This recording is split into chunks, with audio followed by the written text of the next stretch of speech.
If I can have your attention here in the Media Center, we'll begin today's post-race media availabilities for the 44th Annual Overton's 400.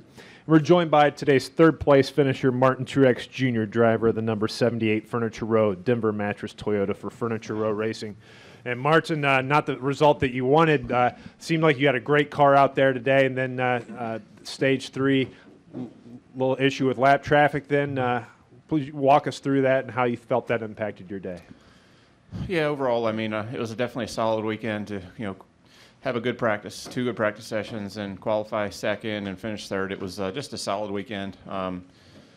We kind of battled a little bit back and forth with the handling today of the car. We never could quite get it right, but everybody did a really good job of staying in it, and we still had a shot there, leading until the last pit stop, and we obviously lost the lead there when it cycled back around, and then just kind of got hung up in lap traffic a couple times, and got hung up once with a guy pitting and lost second to the 4 car. But all in all, I think that Kyle, 18 probably had the best car, especially at the end. He looked like he was just really fast, and obviously a little different strategy with fresher tires. So nothing spectacular this weekend, but definitely a solid weekend, and a really good job by everybody on the team, and especially the 2 new tire changers that had to fill in today. I thought they did an excellent job for stepping in and filling in the way they did. So everything was solid, and we came away with a decent day.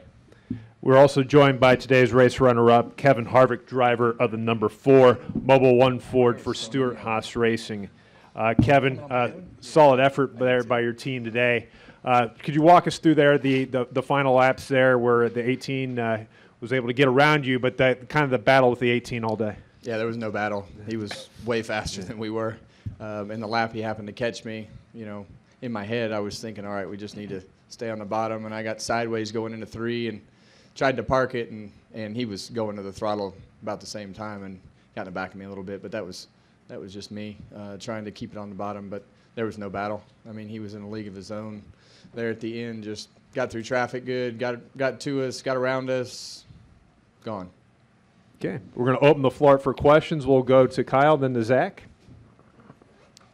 Kyle Magd, the Times leader. This is for either of you. With about 35 laps to go, did you think that fresh tires would have made that much of a difference with the 18 pitting about 10 laps or so after you guys did? I don't know. I honestly hadn't thought about it. I was actually surprised when Cole said pit next time, but I'm thinking, the 11 pitted, and he said, try to get to pit road if you can. I was already past it as the 11 was coming in. So I think the 11 kind of made a short pit a bit, and the 18 just stuck to their guns. And it worked out obviously really well for them, being that, the 3 of us actually all got hung up in a bunch of traffic, and Kyle had clean track for quite a while. So when he got to us, we were all, half used up, and he still had really good tires because he was in clean air the whole time. So, I don't know if it was the strategy or whose call it was or what, but I was definitely surprised by pitting that early. But, the crew chiefs have a lot going on. They see everything, and I typically just, don't question it. We'll go to Zach, and then we'll go upstairs to the press box. Zach Sterniela for the Pocono Record. For either of you. It looked like there was some hard racing there with about 20 to go or so. I know when Kyle got to you, Kevin, but I know the 2 of you worked together to get around Denny Hamlin as well. How was it trying to pass out there? It seemed like it was hard at times, but when you had to run on someone, you could get around him. Yeah, well, I mean, the 18 just had a really good car, so he could get through traffic, and I got hung up in a couple lap cars, and it took me a while to get around the 11. Everything took a lot longer than what it took him, and I think it's a number of things that happened there in the sequence of not getting out and getting going the first couple laps, and he just made up tons of time there, having clean track, and then he had fresher tires, and it all just kind of piled on there. Go upstairs to the press box. Reed Spencer with the NASCAR Wire Service for Martin. When you pitted and gave up the win for the second stage, was the thinking there that was what Kyle was going to do, and you basically had to cover his move? Honestly, the thought there was if we didn't pit there, we probably weren't going to have a shot at winning the race, and So that was the gamble. That was our mindset before the race. We figured that, if we felt like we were good enough to possibly win the race, that we'd have to pit before the end of that second stage. So just stuck to our plan. That's kind of what we talked about before the race, and hoping to get the overall win. Just it didn't work out, so obviously now I wish we would have stayed out and won that stage. But that's part of it. We'll keep it upstairs in the press box. Chris Fence.com for Kevin and Martin. I was just wondering if you guys could comment on what you thought of qualifying and racing on the same day. Do it next weekend at Watkins Glen too. I thought this weekend was really good, just the way that the schedule was laid out for the teams. And I know how much the guys appreciate being able to stay at home, and that's really what it's about, is about quality of life for the team guys and giving them an extra day. And if we can add that up 10, 15, 20 weekends, that's two or three weeks that you can keep those guys at home and let them spend some time with their families and kids and wives, and everybody is just gone so much that it's almost becoming harder and harder. It is becoming harder and harder to hire people because it's just such a grind. So I thought it went well. Martin, your thoughts? Yeah, I agree. I think it's definitely a big deal. I mean, one day doesn't sound like a lot, but especially for our guys being all the way out in Denver and having to load cars a day earlier than the teams here in the East Coast. So I thought the schedule was really good. Cole said it was a little tough getting to the track yesterday, 3:30 Mountain Time a.m. But I definitely think it was worth the extra day at home. Just to get more things done and have a little bit more family time, especially on those travel days. So it was good, and no issues from my standpoint. We'll come up front here to Scott. Scott Walsh from the Scranton Times-Tribune for Kevin. This is your fourth runner-up finish in the last 7 races here. Is that something that's frustrating, or are you just happy, we're running well here, and obviously, Kyle broke through. You think sooner or later, it's going to be your turn to break through if you keep running that well? I came here for 15 years, and I don't think I had a top 10, so I learned a long time ago not to complain about finishing second or third or running good, because it's hard to do, and sometimes you can't do it. And I've been on the other side of that where you can't do it, and it's fun to win races, and it's fun to be competitive, and I'm never going to sit up here and complain about finishing second, because it's a good accomplishment. The team has been through a lot in switching over to Ford and doing all the things that they've done, and as competitive as we have been, and I think it's a huge credit to great people. Any additional questions? Gentlemen, thanks for the show today. Good luck next week in Watkins Glen. Thanks, guys.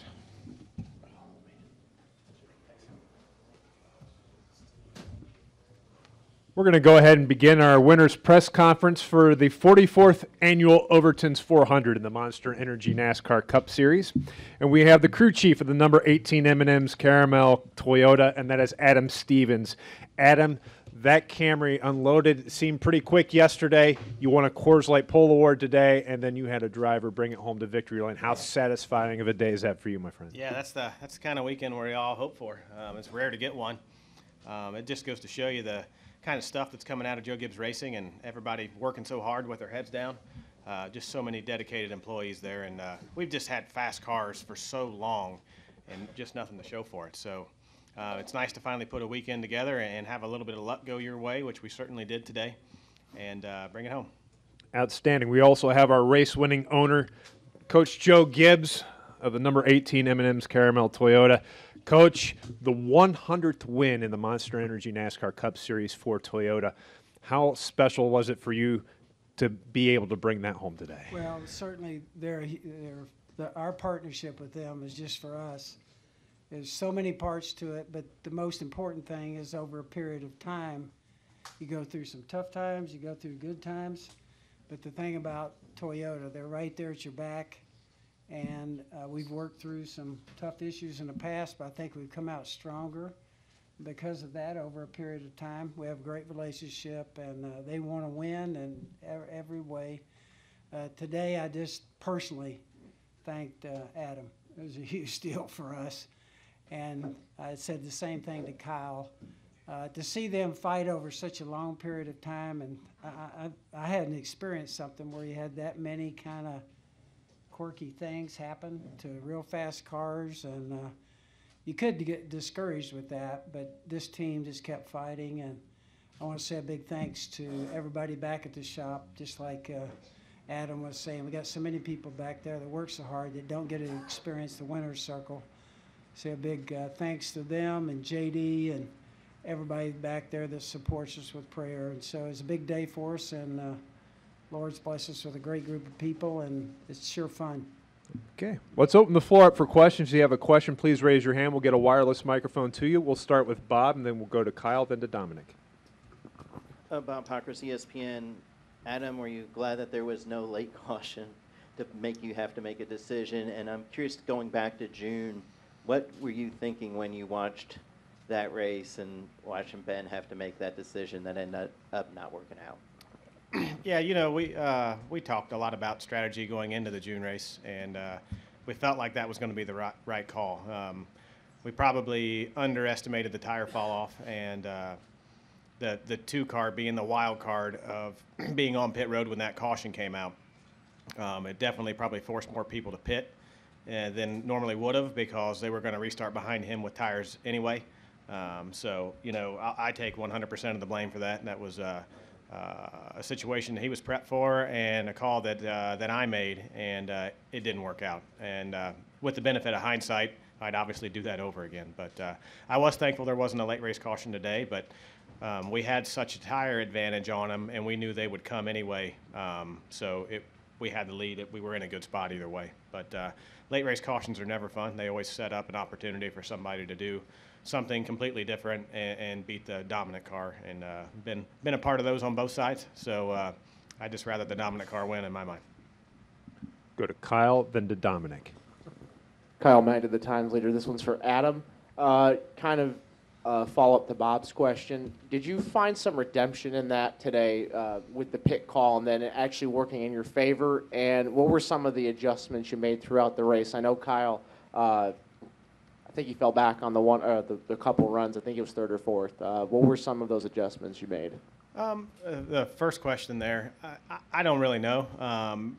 Whenever you're forced into a position to make a decision, which happens 3 or 4 times a race, you make the best call you can with all the information available, and you don't get the benefit of deciding if that was a good call or not until you come off pit road and see what everybody else did. So I don't really beat myself up too much over those unless it's egregiously wrong, which happens sometimes. But today our car was fast and super fast in clean air, and when we lost that track position when those guys stayed out and had to restart 4th and got into 1 just probably a little bit too hot and slipped our rear tires, and it really threw the balance off for the rest of that run.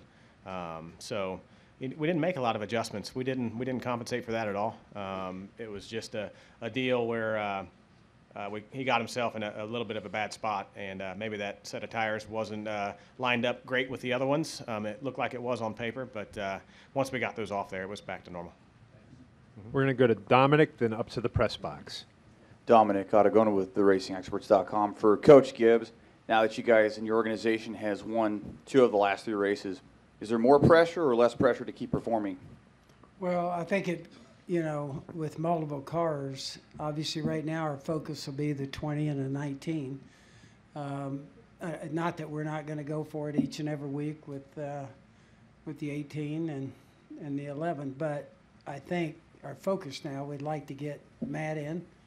And it'd be a long shot, obviously, with Daniel, but he's had 3 straight top 10s right now, and who knows, something could work out for him also. So our focus is just our entire organization, everybody doing the best they can to put the best cars we can out there each week and take our shot.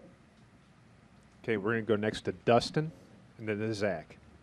Dustin Long, NBC Sports. Adam, you guys scored nearly as many playoff points today as you had all season.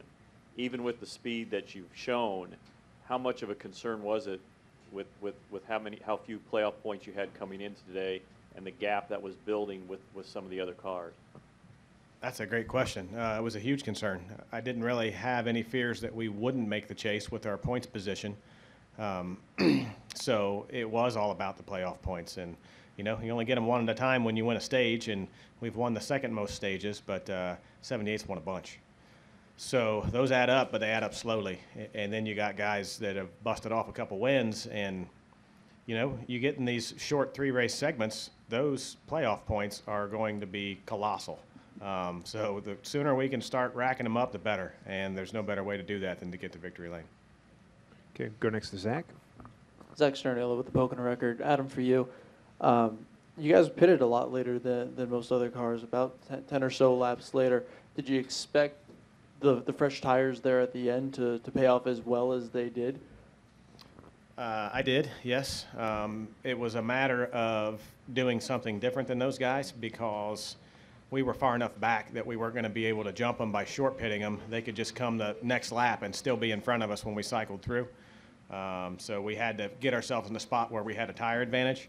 And plus they came out in some traffic, and we waited until we weren't going to come out in traffic. We had a little bit better clean air, and it definitely paid off for us. Okay, we're going to go upstairs to the press box for a question. Motorsport.com. For Coach, Daniel Suarez scored his 3rd consecutive top 10. Can you talk a little bit about his progress this season, please? Yes, I mentioned that, and as everybody knows, Daniel got moved up, a year quicker than what we really thought the game plan was going to be. And so you kind of go into this year, he had a lot to learn in a short period of time. And I really think for him, he seems to have just kind of a steadiness about him. He gets off sometimes earlier in the races and may fall back some. But really, towards the end of these races, he's shown that right now he's a solid. He can definitely be a solid top 10 car. It's 3 in a row for him. So we've been impressed. I think everybody has. Eris, DeWalt, everybody's on that car, Subway. We talk about it all the time, and I think they're really pleased with Daniel and the progress he's made.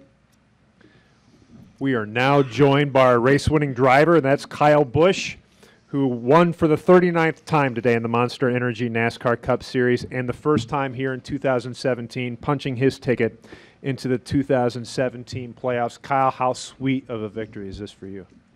It's pretty cool. Finally just being able to get the monkey off our back and get to victory lane this year. It's been a long time coming. It's well documented. It's been over a year, but it's finally very rewarding to achieve victory, especially here at Pocono. It's M&M's backyard with one of their main plants over there in Hackettstown. So we appreciate being able to go see all those guys and gals on Thursday and having them invite us over and giving the team guys and their spouses some tours and whatnot. So it was fun to do that, and of course to be able to just get to victory lane with this team, with Adam and all the guys. It's not due to lack of effort. It's not due to lack of speed. We've certainly figured out a lot of different ways to lose those races this year, but it feels really good to finally capitalize on having a fast car, and Adam making a really good decision there to kind of long stint that last run and put tires on late. It really paid off for us. Okay, we're going to keep going with questions. We're going to go to Joseph, then to Jerry, then to Matt. Joseph Walken from Stretch.com. With you and Denny winning now, how do you think the environment around the team is going to change entering the playoffs? I don't think it's going to change any. I think everybody at the shop is, pretty level-headed and pretty focused forward on what their job is and what their task is and being able to go to work. And that's what they've been doing all year long. That's the good thing about, our shop is it's one for all. So everybody that's down on the floor that builds and assembles all these cars is there's no wraps on them until Wednesday or Thursday before they have to get loaded up in order to get in the haulers. So, the guys and gals there just do a great job of being able to work on building fast race cars. And Danny and I have been able to capitalize on that, fortunately. And as Joe was mentioning before I got in here, Daniel's running up front and looking pretty good. And Matt's always been fast, and he's a sneaky one. So one of these days, I'm sure we're going to be fighting him for some race wins here not too long. Jerry? Jerry Jordan, KickingTires.net, PRN. This is technically the final track for you to get a win at. Finally, somebody technically. There you go. Asterisk. Talk about what it feels like to do that, and what are your plans for the one that you technically haven't gotten yet? It feels really good. I wasn't sure which one was going to be last. It's funny how Charlotte was always my favorite track as a kid growing up and watching the All-Star races there, the night races and the sparks flying, and one of the most eventful races and most memorable finishes was the '92 All-Star race there. So I just remember seeing that when I was a kid and always loving and enjoying Charlotte. And then now that's the place that I have yet to win a Monster Energy Cup race at. So it's pretty cool to get it down to one. We certainly have had fast race cars, and we've been really close at a lot of these tracks to continually make history, but haven't been able to do so this year. But feels good to get this one, and hopefully it just kind of snowballs from here, and we're able to continue with wins.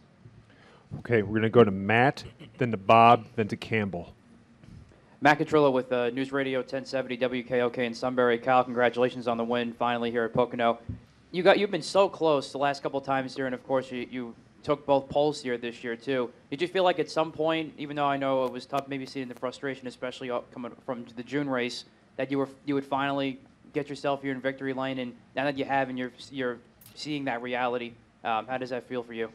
I mean, it feels really good. There was certainly some frustration today as well too. I got past Brad on the outside that one time through turn 3, and then got back down into turn 1, and for some reason it just slid out from underneath me, and I fell back to 6th. So that was really frustrating. I thought that was actually the moment of the day where it was like, okay, there's another Pocono race, and just try to forget about that, try to focus forward on being able to get back past those guys in front of me, and I couldn't do it. That was frustrating again. I knew we had a really fast car, and when all those guys ducked off to pit road, and we picked up a half a second at least, and our car was just really good. It liked clean air, but I couldn't do anything with it in traffic for some reason. So that was probably the most frustrating point for us today. But again, Adam made a really good call, and when all those guys ducked off, we knew that they were all going to still be bunched up together coming off pit road, and they were going to be into lap traffic with fresh tires, so they were going to be minimized of being able to utilize their fresh tires and not running as fast as we could run. When we ran a little bit longer, it kind of put us in a different position on the racetrack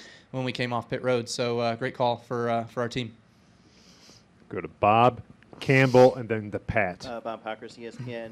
Kyle, you know that we sit around and look at stats. I'm curious if you knew how many laps you've led this year before today. Second most. There's 1,040. Okay. Could you ever envision having led 1,000 laps and not winning? No, but I didn't set the record, right? That's right. Kerry Gant has the record. Okay, good. That's a record you don't necessarily want, but I was afraid I was going to set that one too. So I'll let old man Harry keep that one. So that just goes to show you that we've had speed, that we've been right there, that we've been able to do what we should be doing, and that's running up front. It's just been a bit frustrating on the finishes side. So just grateful finally to be able to get the finish that our team deserves, and what these guys have been busting their butts all year for the last year, not just this year, but for the last year of not being able to reward them with a victory lane celebration. Okay, we're going to go to Campbell, then to Pat, and then up to the press box. Mr. Busch, Campbell Dobbin, first of all, congrats on your win. Second, what did you and your crew contribute in today's victory? I think the biggest thing was just unloading fast when we got here. There was abbreviated practices yesterday, so when we unloaded off the hauler, we were really quick. We made some subtle changes to the car. A couple of them actually didn't make it any better, so we just backtracked and focused on what we knew made us fast here the first time around. And Adam and the guys did a good job of that again today, of making some good race calls for the race car today. And then that final pit stop, just running it a bit long, and having that fast car was able to put us in the right place on the racetrack when we got those tires and came out. Pat? So much of the talk this year has been on the strength of the 42 and the 78, but as you just pointed out, you've led the second most laps. Do you think this puts you in the title conversation with them and maybe as a favorite? I don't know. We normally tend to fly under the radar most times, but it's not one that I need to go out and beat our chest to say that we should be in the conversations. That's for other people to decide. But I think our stats and our runs and our speed shows for itself. Those guys have just been able to capitalize on race victories, and that's what we haven't been able to capitalize on.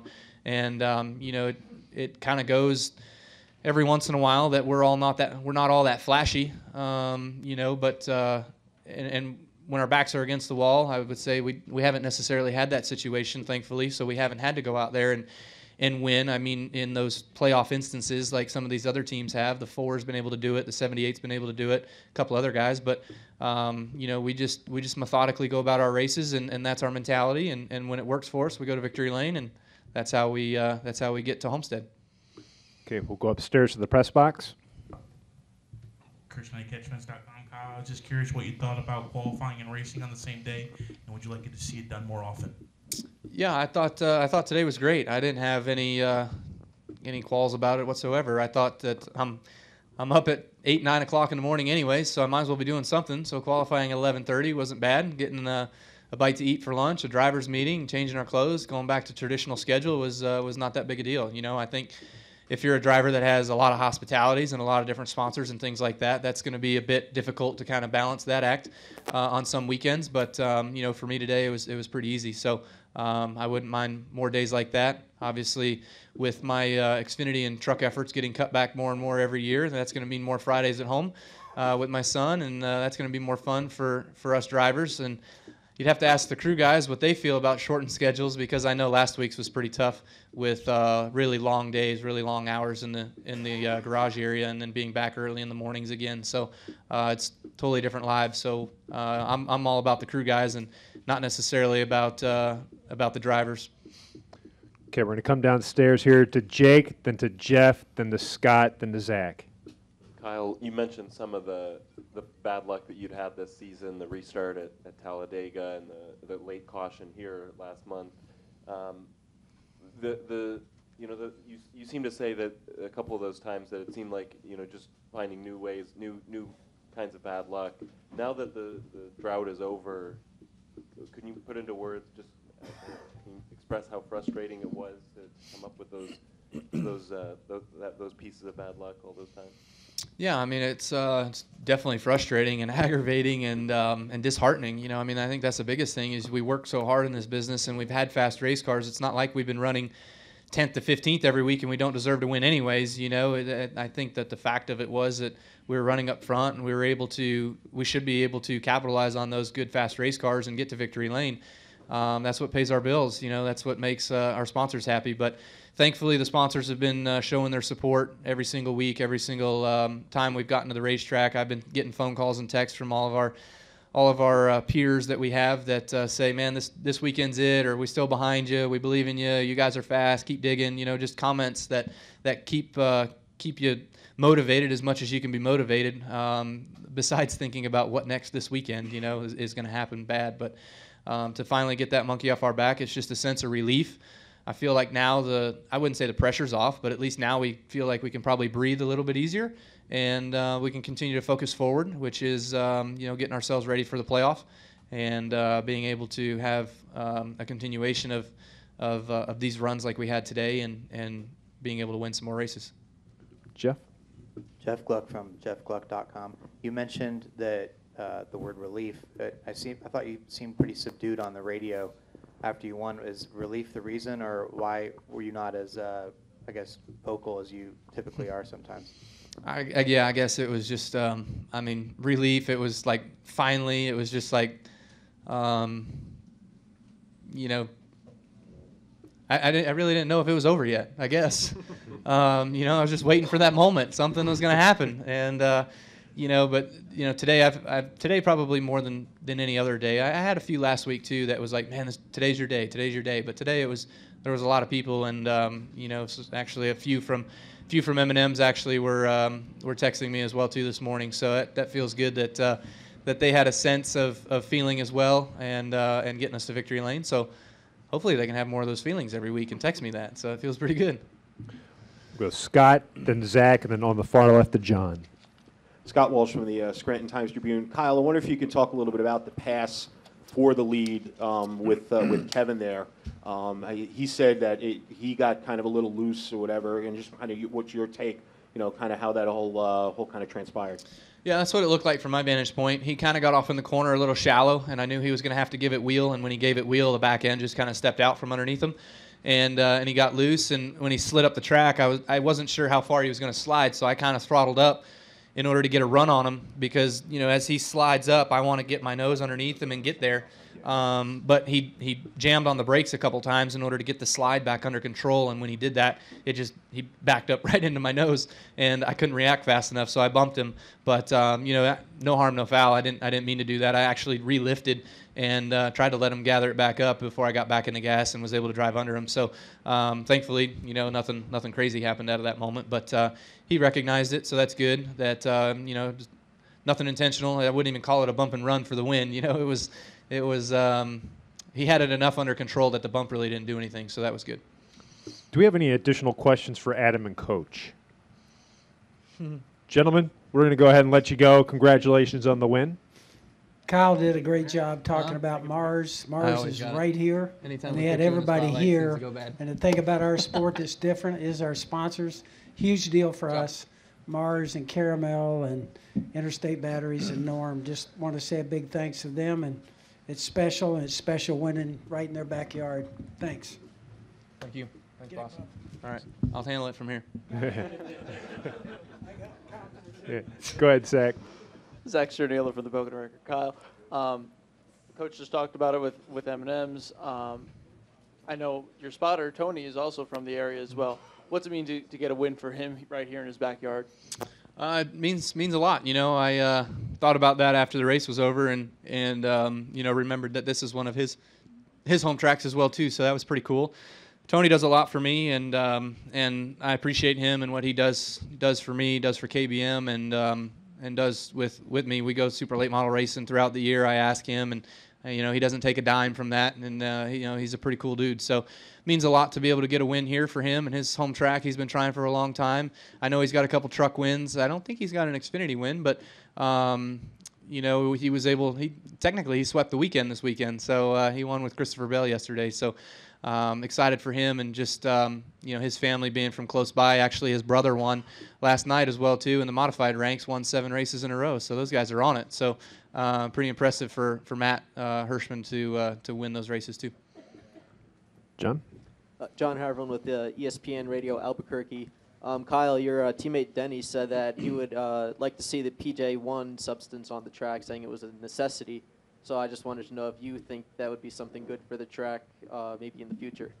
Yeah, I would agree. I think that this place could utilize something different. The bottom, I tried moving around. I mean, we were one of the fastest cars here, and I tried moving around in the outside lane a couple times, and there was nothing there. I mean, car would wash out from underneath me, and I would lose 2, sometimes 3 seconds.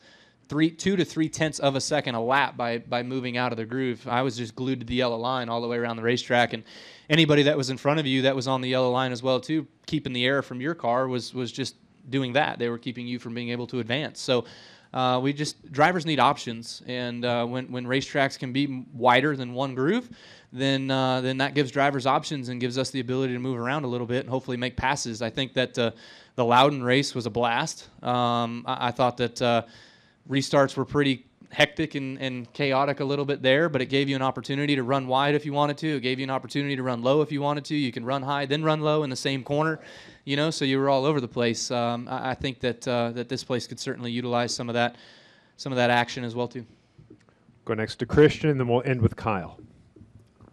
Christian Collier on pitroad.com. Kyle, as we enter some of your favorite tracks of the year, does this win today help you enter these races with a little bit more relaxed instead of a stressed out look?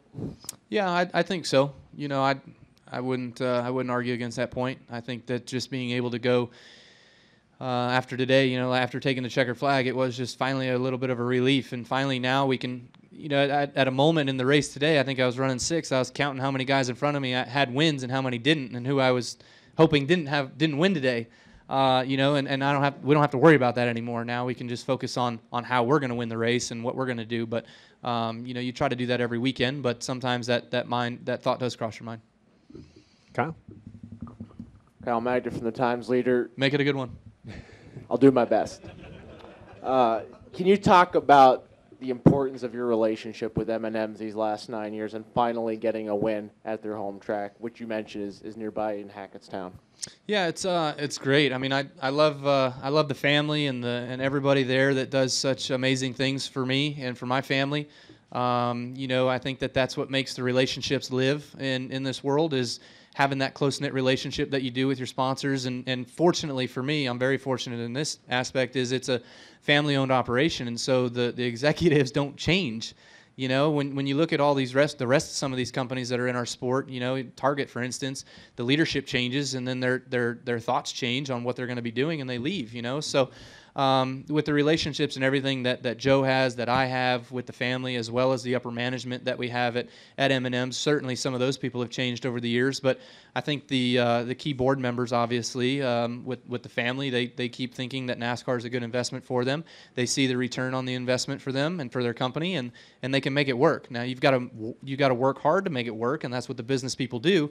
And so it's been a really good thing that we've been able to have that relationship over the course of these last 9 years, and they've just been really pumped and excited about us and what we've been able to do and accomplish. A couple of years ago in 2015, we brought them their first championship, and thankfully it was, you know, it was just in time for some other unforeseen circumstances that happened. But you know, I won't get into all that. But obviously, just excited about being able to try to do it again here this year.